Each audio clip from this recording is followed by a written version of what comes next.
What's good, family? Welcome to PYNK N Sip, the cultured and very millennial twist on your average talk show. I'm your host, Christina. If this is your first time watching, welcome to the family. If you've been here before, welcome back. On today's episode, we will be sharing our thoughts and reactions to Beyoncé's new collection, Drip 2, her Ivy Park and Adidas collaboration, along with discussing Black businesses, the importance of entrepreneurship, ownership, and everything in between. But today is a very special episode because we have our founders of PYNK Lemonade joining us today, Chloe Adams and Shauna Mackenzie Scarlett. We're going to be seeing what they're sipping on really soon. But I hope that you guys have your cup with you and joining us for a great episode. So hey y'all, what's going on? What y'all sipping on? It's your boy Reed, man. I'm sipping on 1800 and some cran apple, man. What's up? What you drink? What you sipping on, Mina? I'm gonna have to second that, man. I got the 1800 with the cranberry strawberry mix. As usual, Ethiopian coffee, this time with a dash of pumpkin spice. We gonna have a little twist on it because I'm sipping water because I'm hungover, unfortunately. But y'all know how that goes. I got some Tito's and pink Moscato in my little cup today. Y'all and these Tito's, I can't do Tito's no more. I know, Tito's, listen, you didn't have to sponsor us, okay? Because we support. So, let's go, Tito's. Also support the Henny. Right, Henny and Tito's. Let's go. Right. Y'all. So, I'm not really in Henny Poppy today. I got some Jose Cuervo with some lemonade. The Henny Poppy switching it up. Henny Poppy switch it up. A little switcheroo. So Chloe and Shauna, what are you guys sipping on today? I only have sparkling peach water. That's all I could do today. That's all I could do. Bougie. Okay. Bougie vibes. Don't be a guest on PYNK N Sip with some sparkling water. Right, she gotta switch it up. You had time to prepare. I just got out of church. Okay. Okay. Come on here, Father. Okay. So that's a fun fact for you guys. We actually film on Sundays. So, we be sipping on a Sunday. Anyways, Chloe, what are you sipping on? Sinners. It's like, nah. It's good for brunch, though. Not I. Anyway, I'm the most Right. Today I have sparkling pink lemonade. I'm on brand today. Ooh, very on brand. Very on brand. Yes. Sponsor us, Sparkling Pink Lemonade. Sponsor us. Okay, so we have a few sponsors. We need Sparkling Pink Lemonade. Right. We need Henny. We need Tito's. Yes. And some Jose Cuervo. Yes. You already know. We need some merch. I said if you want to sponsor Nike, Right, Nike, whoever. I think we should probably, talk to Beyonce about a new collab. I'm here. Since I'm here for it. So popping, okay? Send me an Ivy box. Exactly. So we're actually going to be discussing Black Twitter reacting to Beyonce's new Drip 2, which is an extension of Ivy Park. There was some controversy going on because some people did not agree with how she launched her product. So we're going to get right into it with Black Twitter Reacts.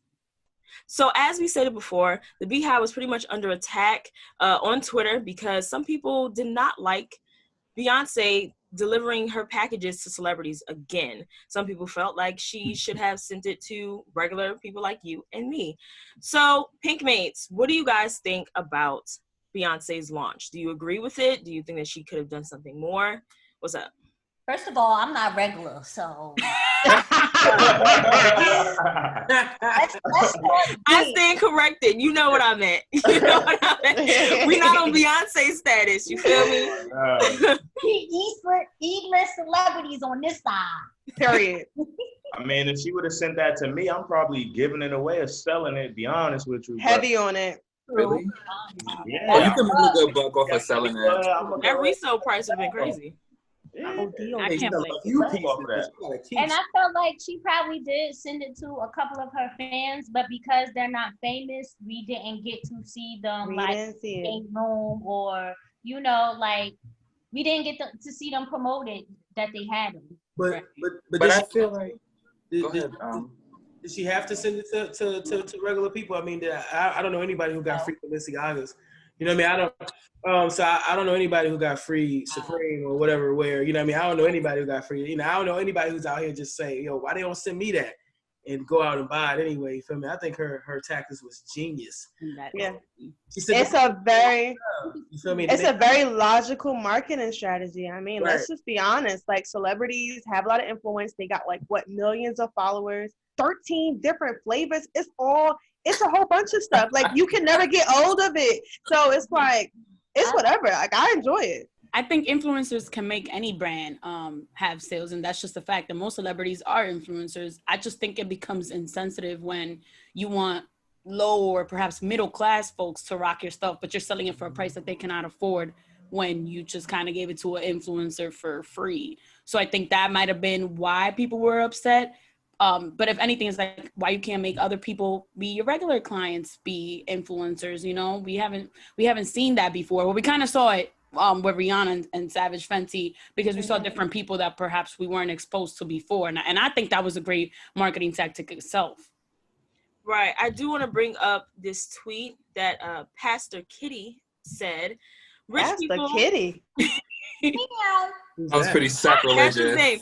So pretty much she was reacting to Kerry Washington receiving her Ivy Park collection. She said, rich people getting free stuff so they can model it to poor people, hoping we buy it, has to be the most BS thing we accept as our reality. How do you guys feel about that? Chloe, I know that you are a huge Beyonce fan, stan, supporter, all of that, okay? One day you will be working with her. We all know this. How do you feel about her marketing strategy?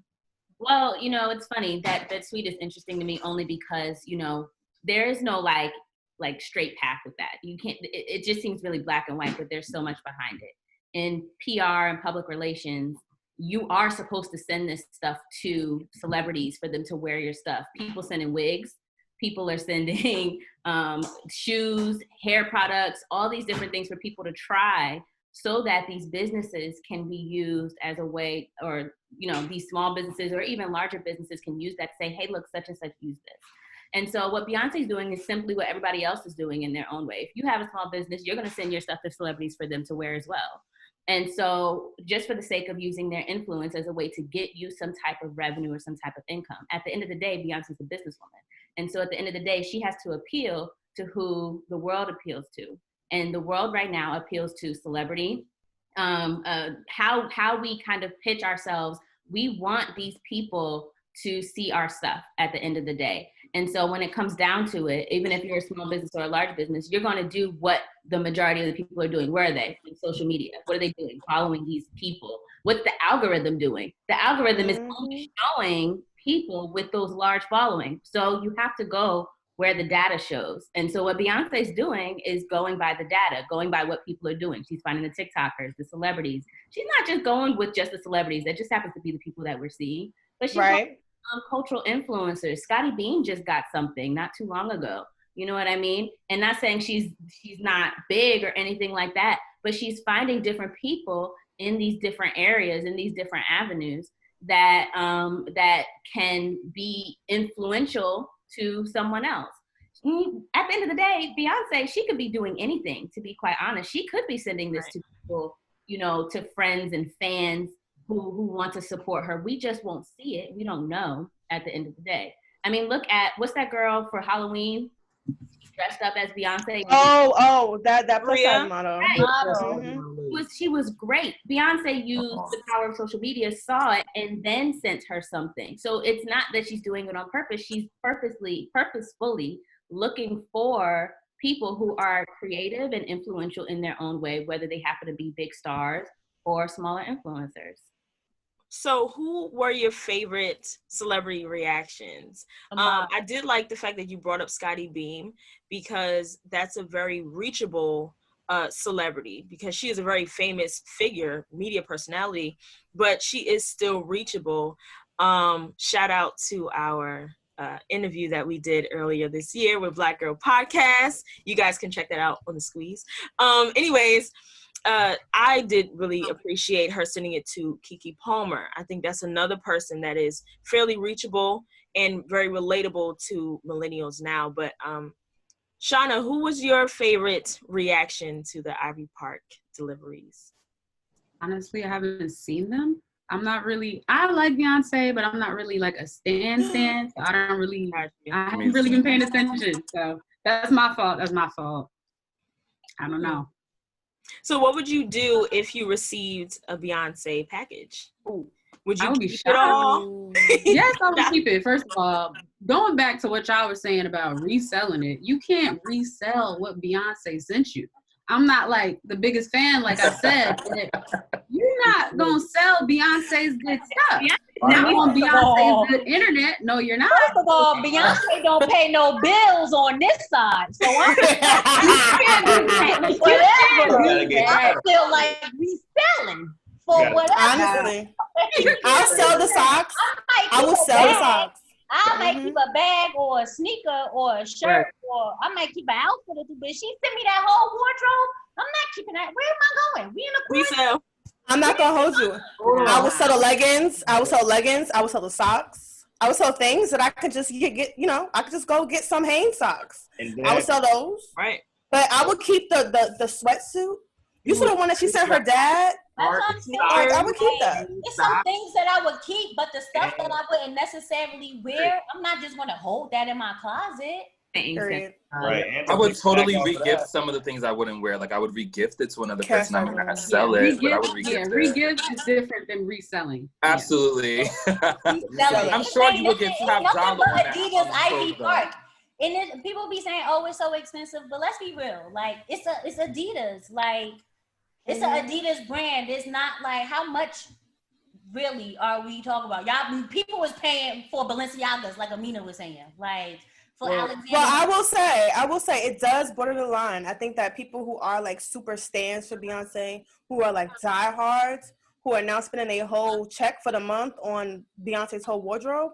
Now that's just not a bright thing to do. You're still cool. That has nothing to do with Beyonce. People would do that with anything or whatever. You shouldn't buy more than what you could afford anyway, regardless. Period. Right. People need to learn to live within their means. That's what it is. Only buy it if you could afford the flight. Sent me Ivy Park, I would model them by doing scenes from Carmen, the hip hop. Oh my God, I love that movie. That would be popping. That would be popping. Beyonce, I went to like 4 concerts. I'm wearing everything, even things that I don't wear. She could send me a tennis outfit, like in a skirt. All the way. I'm in my skirt and I'm going everywhere with it. Like it is going to be lit. And I'm gonna let everybody know that Beyonce sent this to me. I didn't buy it. That's what I like about how she releases her clothing line. She don't have just a regular fashion week fashion show, or she just don't drop it on Instagram, and she just don't have regular tall, everyday skinny interactive or anything like that. She had different range of people, and they're doing photo shoots their way. Like they're broadcasting her clothes their own way. It's no white backdrop, frame, stand straight like a mannequin. No, you have fun with it. You get to show your personality in the clothes that she designed. Like that's what's cute. That's what I like about. What are some alternatives that companies should look into doing to sell to their audience? I definitely think that they should be investing in the community that they want to sell their products to. Like if you are someone you have this big company, you want the Black community, or you want, let's say for Brooklyn, for instance, right? You want Brooklyn to buy your stuff. Invest in Brooklyn. Invest in the infrastructure here. Invest in our community organizations. Invest in our schools. Put your money in us, and we will put our money back in you. But I think corporate responsibility has a big part to play in it. And the more that we see companies start to go down that route, I think we'll see more Black people investing in that community. Like Target had Mary J. Blige on a commercial. My head popped up so fast. I was like, Mary J. on Target, right? But to me, in my head, that means like, okay, you're aware of your market. You're like, okay, let's buy the rights to Mary J. We know people are going to stand. But it's more than that. I want to see Target building some playgrounds. I want to see Target building some schools. Invest in us, and we will invest in you. Period. I'm actually gonna go all the way opposite with that. I don't think they should change what they're doing at all. I mean, especially if the numbers, everybody got like I talked about before. There's a bottom line here. You know what I'm saying? If what they're doing right now is making the sales and the profit that they want to make, they shouldn't change it to make people, stop buying it because they can't afford it. Like I don't even think that makes sense. If you think you can afford it, then buy it. If not, don't. They shouldn't change the way they're marketing things so people stop buying it. I don't think that makes sense. I just think that they should just appeal to the masses. Like, if everybody can see themselves in it, they'll buy it, regardless of the price. Right. That's the whole thing. Like, you'll hear a plus size woman complaining about something that she can't fit in, but let her find her size, and the price doesn't matter. You know what I'm saying? Like, now, it's for her. You know what I mean? And that goes for the big guys too. I know a lot of guys. I got a lot of friends that are 6'6" or whatever, and they're big dudes. They can't fit in a lot of different clothes, and they have a lot of different issues, so they end up wearing things that they don't particularly want or they like. And if they find stuff, they'll be like, "Oh, now I'm fresh. Now I'm this. Now I'm that." You know what I mean? So I just feel like they should just appeal to everybody. Like, everybody can see themselves in it. It's on. And it's a confidence level. Like, when you see, like when Beyonce sent her stuff to the model that did her reenactments for Halloween. Like, that was a confidence thing for plus size women. Like, to be like, oh, I see, she could fit in Ivy Park. They probably was thinking before, like, oh, Ivy Park only makes small sizes, or, like medium size. I'm not going to be able to fit in there, but they saw that and, clicked on the website, got some sales. You got to be relatable. I think it'll be pretty cool to even have a contest where like people could be like models and stuff. Like, how every time they're doing these giveaways and stuff that people do, like this picture repost. It'd be cool if we had like a little jot form where we could sign up to be a little model or something, because I'm trying to slide. You feel me? America. They did the twerk contest. Remember when the city girls did that twerk thing and they flew short? Oh, yeah. Oh, Ryan, she got flued out. Right. She got flued out. And a lot of women to come out. All sizes, all exactly. Munir, what do you think? I kind of agree with like the whole social media thing. Just like how they were talking about the challenges. Being that it is athleisure, I feel like she does appeal to a lot of the masses, because even though it's like athletic wear, she was wearing it in a fashionable way, which appeals to a lot of people in today's society, especially of our age and even younger. So I feel like she didn't do bad with the way like she handled it, or the way she started to roll out her line. I even feel like she does make it kind of relatable, or make it realistic to the type of people that she's trying to sell for. Even with like the women, we know Beyonce is not skinny. Beyonce, she's got curves like Beyonce. We've seen her body develop, and we see like how the clothes still fits her. With every outfit that she put on, it shows how the clothes can fit a woman of maybe like a curvier stature. So I feel like she did pretty good with the relatability. However, I feel like being that it is athletic, instead of just focusing so much more so like on the fashion of thing, like show like the practicality of this particular wear, like, you know what I mean? I feel like maybe she should have showed herself like, or done different challenges, like how do you wear your Ivy Park, like maybe people at a gym, maybe people in the park, like different ways, and whichever challenge was best, maybe like I would send you a package or whatever the case is. So that's just right. That's a dope point. You're about to be on the PR team, I heard. Hey, yo, holla at us. Period. In our next segment, we're going to be talking about Black businesses, but I do want to highlight a specific tweet that is a great segue into our main squeeze. So Spoiled Brat said, y'all only be having this energy towards Black businesses. So as we all know, after the party of Thanksgiving is the after party, which is Black Friday. Okay.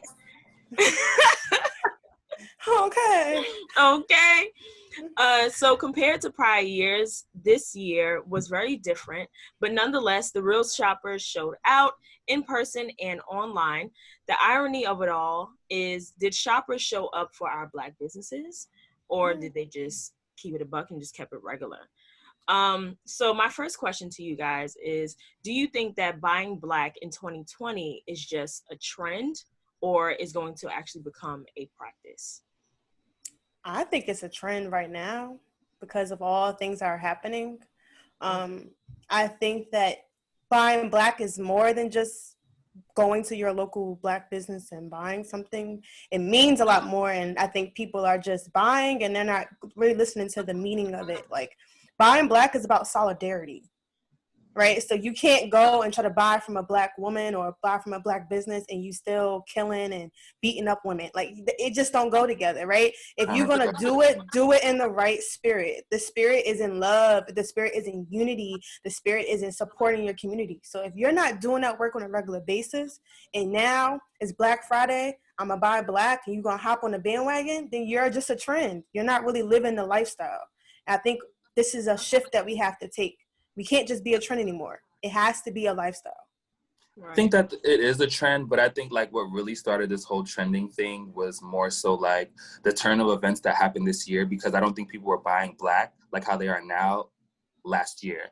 I don't think they were doing this in previous years, but I think because of like the whole everything shutting down and we know that Black Lives Matter, I think that kind of like started this whole buy Black thing. But I feel like it's definitely a trend.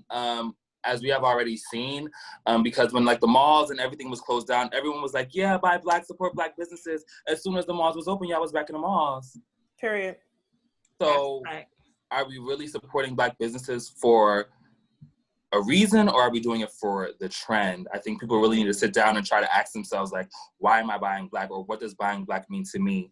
Or are you buying Black with just your friends' businesses, or are you reaching out of your friend circle and actually buying Black, like, and supporting Black people that you don't know? Like on Facebook, they brought up the Black-owned business groups and stuff like that, and it was rolling, when it first started, but as outside start opening up, less and less people were commenting or asking, what businesses are doing this or doing that or doing that. So are y'all like, is it an inner circle thing, or is it like, are you buying Black outside? Because T.I. been saying buy Black, stop buying Gucci, stop buying, all of these brands and stuff that are racist, that do blackface things.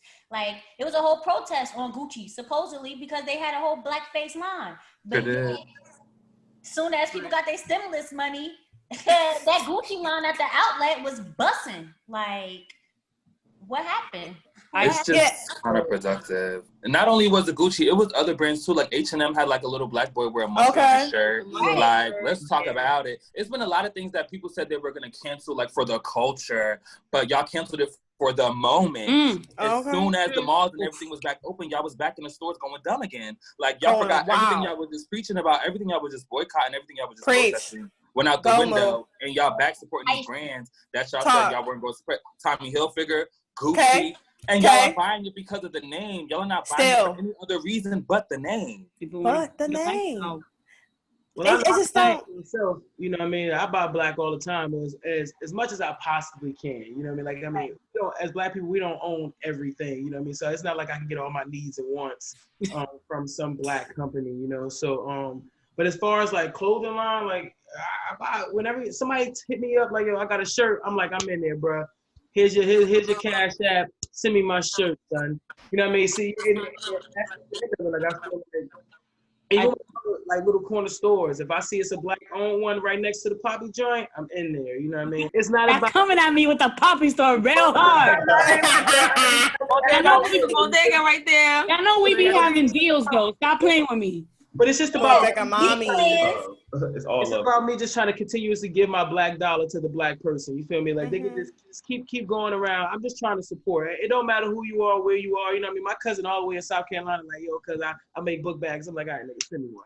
You feel me? Like, here, whatever. Like, I don't need a book bag, but he making it. You feel me? And I'm about to buy it. I'm gonna support it. So and that goes for anybody who sends me certain things. If I can utilize it, I'll buy it from you. I just feel like, if I find out, like when they told about the Black banking, I made an account. You know what I mean? I'm trying to do my part. I'm trying to say, okay, this is what it is. I want to do that. However, I don't know any Black-owned toothpaste people. Yeah, there's tons of those. I found some. WeBuyBlack.com. WeBuyBlack.com. I have one up there, and now me and my shorty, we shop all types of crazy. She done bought toilet paper. She talking about she needed somebody to have a baby so she could buy this black diaper company. She going nuts on this. Oh, well, my sister just had one. I mean, and now I love it. Period. Uncle Mom. She had no use for it. She just like, oh my God, look at this. Like, it's black. Let's get it. Like, it's great. So now we got a whole house full of stuff getting ready to come. You know what I mean? Yeah, I'm not gonna host it. Go ahead. So it's about. I just think it's about me trying to show my love for my people, and that's the way I do it. I just want to support. That's what buying black means to me. Buying black means showing the love for my people. You got it, brother. I'm here to support you. Why? Because a lot of people don't support us in general. We might as well support each other. Keep the black dollar circulating. And keep it going. You feel me? Now go ahead, Ernie, with your bodega, poppy store. I'm trying to come at me. She the bodega. Come at me. Get it right. You know what I'm saying? Okay. In our community, in the Latinx community, we definitely try to give back because the supermarket trying to get me with that $3.49 bread when I could get two for $1. You know what I'm saying? She having the real deals. Don't play with it. Now, I do see what y'all saying, but I do want to give credit to people that put their money where their mouth is at, and are aware and are giving back to their communities, or at least attempting to. Now, I do have a question for y'all. How do y'all suggest people move forward then? First off, let's stop trying to view it as a trend. I think that's, we got to change our mindset all the way together. You feel me? I wouldn't say it's trending. I would say it's the awareness is being raised about it. You feel me?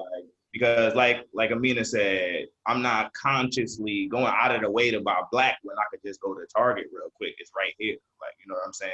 But I did read an article on Glassy.co that was saying this designer named Aurora James, she created something called a 15% pledge, which was calling to major retailers to open up 15% of their shelf space for black-owned business things. So now, is every major retailer doing that? No, but I think just by her creating that, it's creating that awareness. And, you know, it did lead to some people actually getting their stuff on a major retailer shelf. You know, it was this one company called CC's Closet, sells clothes. You know, their sales went up over 60%, you know, month over month, being able to get that space. So I think as the awareness for these things grow, so will, you know, people buying black men. I agree, Kyrie. Just like Target have a lot of they give the opportunity for black businesses to start, like the Honey Pot, the girl who have Honey Pot, stuff like that. They gave her a platform to pop though. Shelfing space and stuff like that. So it's like Kyrie said, it's the awareness is getting out there. So it do take time, and businesses do, like, we need to start, we have to start building up our black businesses and stop tearing them down. We have to stop saying, oh, I'm not buying black because they're unprofessional, or no, we may be unprofessional because we don't have the sources as big companies like Target or Ivy Park or Louis Vuitton or Gucci. They have whole factories, they have a whole team. This little clothing line might just be one girl sewing in her living room. And, you know, and people are coming for her for orders. She might be getting overwhelmed. Like, just take a step back and put yourself in her shoes as empathy. Right. But I don't know. I'm kind of like, because I just feel like there's no excuse for unprofessionalism, period. Like, if you want people to buy from you, you just cannot be unprofessional. Whether you're white, you're black, you just should not be unprofessional, period. I'm not saying let somebody be full on rude to you, but if somebody is coming to you, like, I'm gonna say, like, for example, I'm gonna say, like, just recently on the Shade Room, Mulatto was called out, the rapper Mulatto was called out. For the wig. She supposedly didn't pay for hair, and the girl came to her professionally first. She showed the DMs. Hey, you know, you never paid for the hair. Mulatto blocked her, and she didn't even want it to be. She didn't even want a payment. She just wanted her to tag the company, like when you wear the hair, tag her. And tag, like, and she didn't do any of it. Mulatto blocked the girl. Told her that was, oh girl, bye, that was 2 years ago. All of this stuff. that's unprofessional. Like the girl, and then she's gonna get the back end. Oh, you were being unprofessional, or you was giving me, like Mulatto said, oh, I was getting the attitude first. We seen the proof. The girl never gave you no attitude. You blocked her. But it has to be a balance on, right? Like, you know, being depicting the real unprofessional, or I'm unprofessional because I'm not getting a response back from being professional first. Like, but I also feel like, go ahead, Christina. Consumer not always right all the time. Like, being in retail, that ain't always true. Yeah, it's not. Right. So being business owners, Chloe and Shauna, I would really like your opinion on this topic, because there's always some type of hesitation when buying Black, because people just expect us to not have the best service, to not be on point, not be on time, not be able to communicate effectively. So how do you guys pretty much combat this stigma with dealing with clients? It really comes down to, well, first to touch about like what you guys are talking about, and then how it kind of affects us.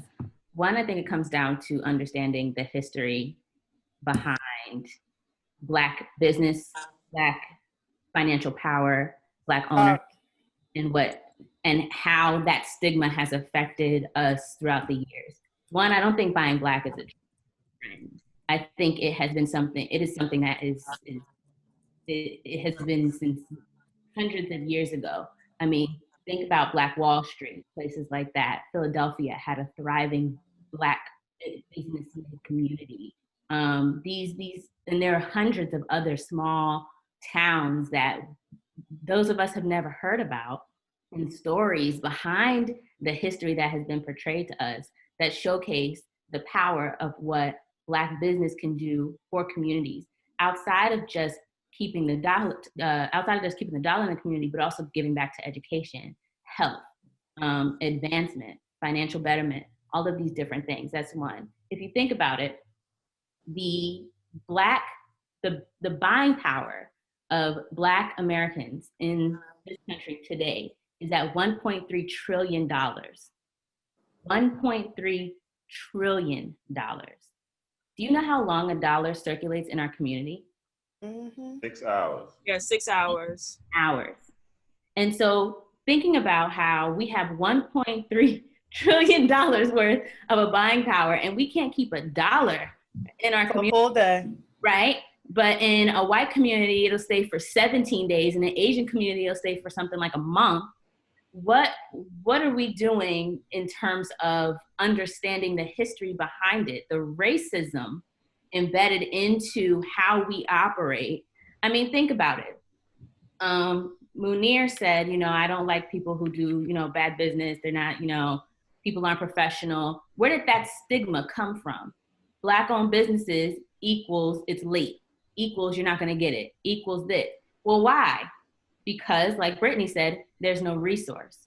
Because there's been this kind of idea that we get money and we mess it up, or we get money and we don't know how to use it, or we get money and we spend it on all these things, and the money is actually being kept from us, or we're spending it without even realizing. $1.3 trillion has gone out of our pockets without us even noticing, without us even understanding. And so then it affects me and Shauna on our side, because this young Black girls trying to build a company, a service-based company with all this passion, all this fire to help others, they aren't going to take us seriously. Why? Because we have an attitude, because we don't get things done on time, because we don't know how to use our money. We don't know how to save our money. We are only going to do things for the Black community. Hell yeah, we're only going to do things for the Black and brown community, because who else is going to do it for us? Right. So piggybacking off of what Chloe was saying, one of the reasons why we even started PYNK Lemonade was because we were tired of hearing the word no from other people. So if you're going to tell us no, we're going to tell ourselves yes. And then we're going to give other people who look like us and who come to us that need the help, we're going to tell them yes as well. So if you're constantly shutting the door on us, we have no choice but to start our own business. But we also need the help from people who look like us to get our business up to where our counterparts are. So there's no other way for us to thrive unless we have the support from people who look like us first. If we can't take ourselves seriously, then nobody else outside of us is going to take us seriously as well. And Absolutely. I like how you mentioned like support, because I feel like a lot of people feel like you have to buy Black to support a Black business. If you can't afford it, there's other way in which you can support a business.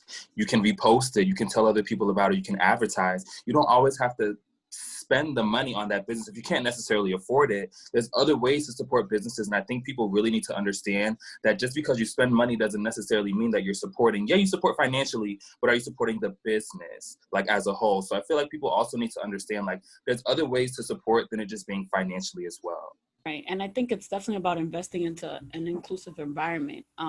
According to greenamerica.org, which is a nonprofit organization, it does close the racial wealth gap because it creates more opportunities and jobs for people to be entrepreneurs and have generational wealth and even credit building.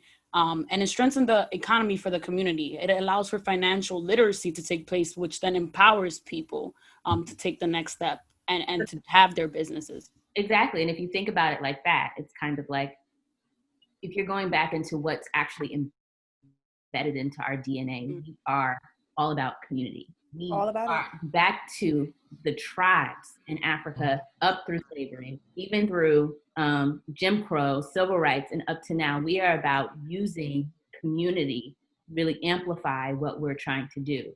And so what did people do?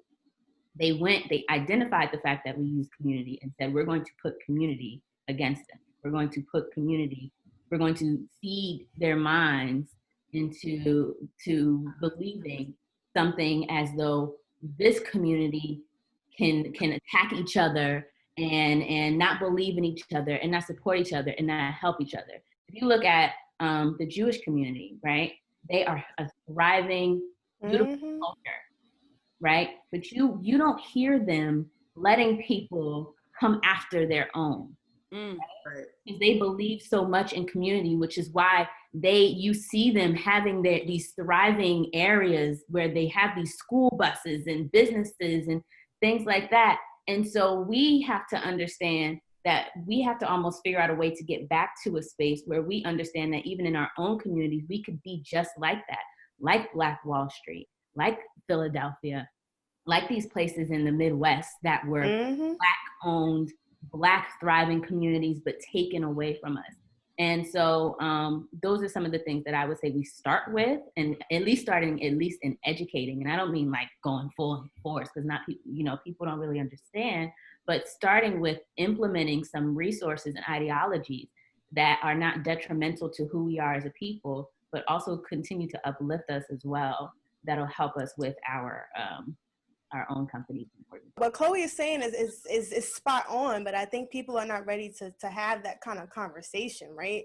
Because if we are talking about really having Black economic power, we were thriving in segregation.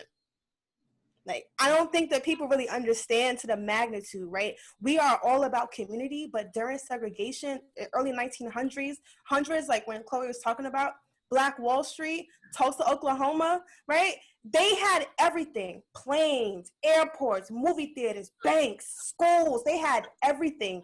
And they literally went just off of one man buying 40 acres of land, right? JSTOR has this great article on it, right? 40 acres of land, that's all he started with, and built this booming economy. And just on an allegation of a white woman getting sexually assaulted by a Black man, burned down a whole neighborhood. Imagine them burning down the whole Brownsville, the whole Newark, just burning it down to dust, right? Let's talk about how many people would die, right? 35 blocks were burnt down. 300 people died. 800 people were injured. 9,000 people were homeless. Like, you got to think about the magnitude of how much power this community had, that they held this much of a threat, that you have to burn down a whole zip code. So we have that kind of power, but it all starts with our minds. Like, we thrive in community when we are separated from the rest, right? The Jewish people, they have their own little community, and they just keep that joint circulating right in their little zip code, right? But we are spread out so far that we forget that this little home place that we have, East Flatbush, Newark, right? These little neighborhoods that we have, that's how we keep it circulating. We create this invisible barrier around our zip code. Is it what people want to talk about? Nah. But right. Back off of what both of y'all were saying, Chloe and Mariah, you know, I work for a Jewish bakery, so I get to see hands-on like what that community can do for each other, and regardless, they cannot like the stuff that they make, you know, but because it's a Jewish bakery, they're supporting, you know, and it starts with something so small like that. Like, I don't really like your coffee. I like Starbucks coffee, but I'll come here anyway because we're Jewish. We have a thing, you know what I mean? And it starts like that. So they always want to send me to Home Depot. We're not going for that because the CEO at Lowe's is black.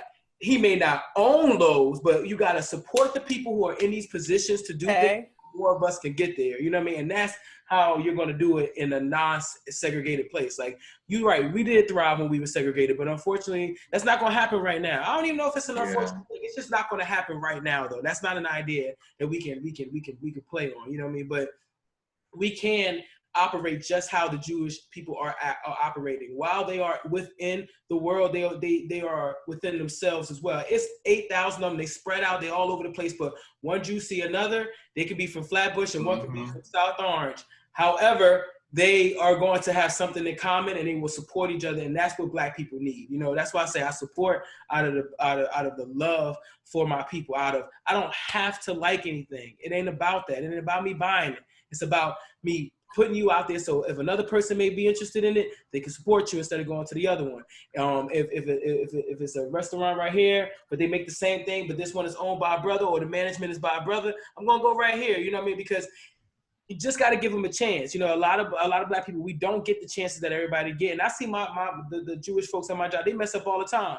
That doesn't stop the Jewish man from coming back, though. You know what I mean? Right. And that's what you gotta keep in your head. You know, like, I know I messed up your coffee today, but he coming back. You know what I mean? So you gotta stick to it, regardless. You can't let sis, she having a bad day. You know what I mean? You can't let that get to you. You feel me? Like, y'all gotta ping pong off of each other, so the relationship can end up smoothing out, and you can come back and you can start telling other people. So people just gotta hold everybody to the same standard. Support your people, man.